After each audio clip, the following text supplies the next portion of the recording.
Olá, hoje nós falaremos sobre a PEC 45, a proposta de emenda constitucional número 45 de 2019, que trata da reforma tributária brasileira.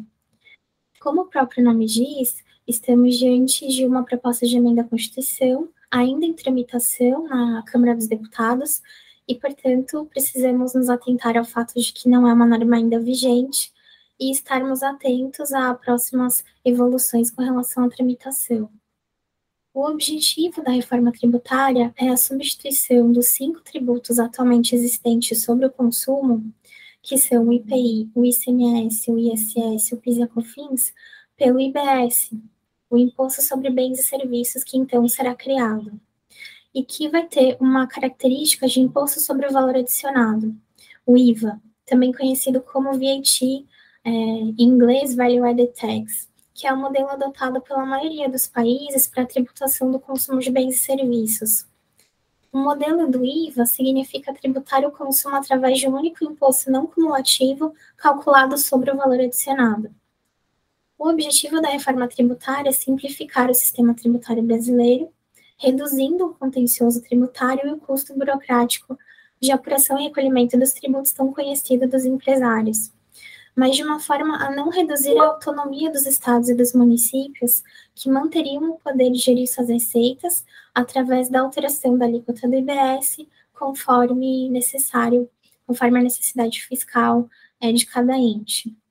O objetivo também é aumentar a produtividade e o PIB do Brasil, eliminar a guerra fiscal entre os estados e municípios e trazer uma maior transparência ao custo de financiamento do poder público.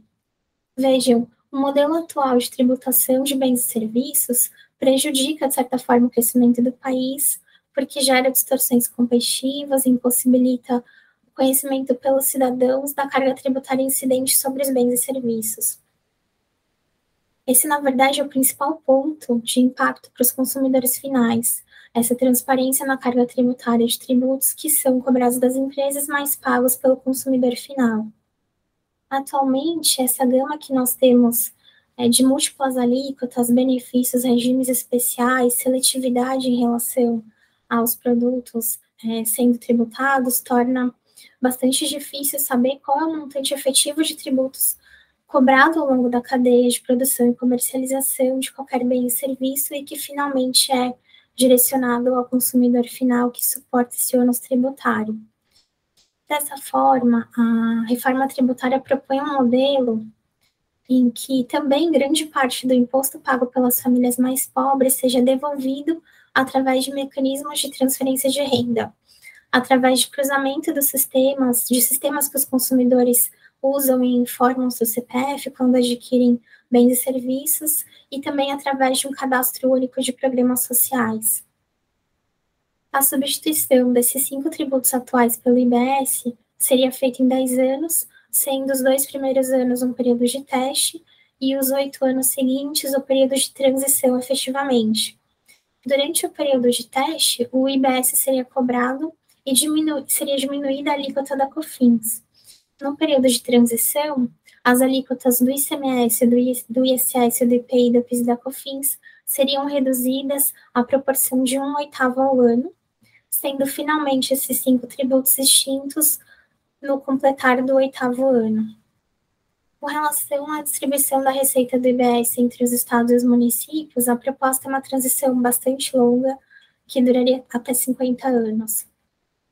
O objetivo do IBS vai ser tributar toda espécie de consumo, até mesmo os intangíveis, sendo o contribuinte o consumidor final, e incidindo também sobre a importação, mas não onerando as exportações. A alíquota do IBS vai ser composta pela soma da alíquota federal e das alíquotas estaduais e municipais desse imposto. Com esse desenho, vai se conseguir que o IBS seja para o contribuinte um único imposto, porém que ele exista individualmente em termos de arrecadação para os estados e municípios, podendo a alíquota ser alterada conforme a necessidade fiscal de cada ente. A proposta é que o IBS tenha uma alíquota uniforme para todos os bens e serviços, ainda que ela possa variar entre os estados e municípios. A alíquota uniforme elimina a necessidade de classificação de bens e serviços, reduz a complexidade e o contencioso relativo a cada imposto, e fecha também um espaço para pressões setoriais e dá mais transparência aos consumidores. De modo semelhante, o IBS não deve contemplar qualquer forma de benefício fiscal, exceto o sistema que eu mencionei de devolução para as famílias mais pobres através de mecanismos de transferência de renda da parcela do imposto incidente sobre as suas próprias aquisições.